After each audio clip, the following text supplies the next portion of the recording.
قدرمن لیدونکو بیا هم راغلی یو ستاسو لپاره وړوکی مال دغه درته بیه کړو او ریټونه یې تاسو ته شریک کړو. راځئ موږ سره دغه دنیا آخر پاتې ګدر سپات بوي. السلام علیکم. ستړي مه شئ. څه ولونه دي فکر کوم چپرا جوړوي که نه؟ سافر به د ملته جوړ کی ګرمي دو یس خو کپې کړی دی. ښه ښه اوس دا مټه تو تکیه کړی دی که تو مټه دې ځون تکیه کړی دی؟ مټه پېره مو ځون تکیه کړی دی. خو چې ونه غورځي ونه غورځم چې نه غورځي انشاءالله. ښه دغه ریټونه په څو دي؟ ساک جګ دي که ټیټ دي ریټونه یې؟ نه صاف کول بالکل ریټینا مناسب دي. کلدور په باره کې یعنی صبح ته وکه صحیح شوه کلدور نن سبا خپل ارزښت کیلو صبر کړی دی.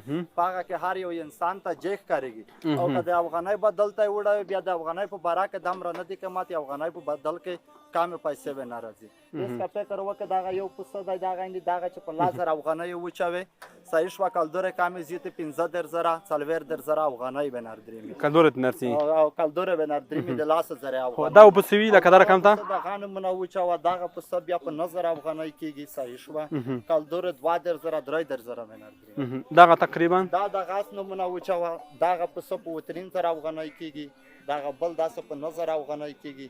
ښه پسه په څو کېږي چې دی ناروغ وي ښه پسه وي؟ ښه پسه چې وي چې دغه ناروغ پسه وي دغه په 2,000 2,500 افغانۍ کېږي. یعنې اخري خرید هغه دی؟ اخري خرید یې دغه دی. په کلدور یې په 2,40 3,40 داسې کېږي.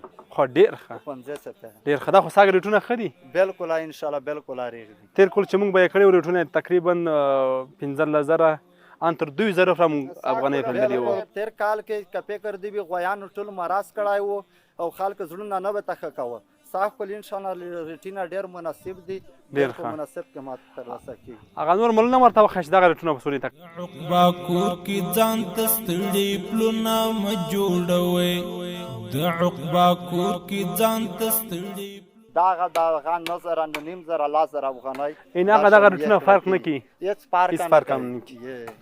ښه قدرمن لیدونکو بیا هم در یادوو چې بهترین وخت دی راځئ چې په خپل هیواد کې خپلو بېوزلو لپاره قربانۍ وکړو. هیواد کې مو غربت تر اخري حده رسېدلی خلک د لوږې سره مخامخ دي.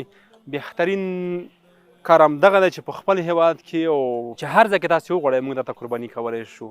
نو دغه چانس د لاسه مه ورکوئ. دغه دروند مسؤلیت موږ په غاړه باندې اخلو. ستاسو لپاره د هیواد په هر ګوټ کې کولی شو قرباني وکړو. تاسې به د موږ هغه د غټ مال یا د غویانو خپرونه لیدلې وي که نه مې لیدلي تاسې لاندې تللی شئ هغه هم لیدلی شئ او د وړ مال خپرونه دغه دلته تاسې ریټونه ولیدل.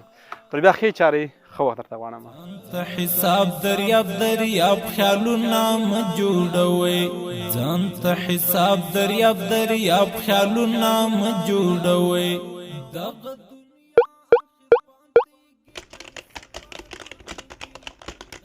دنیا آخر پاتې ګدر سپات بوي.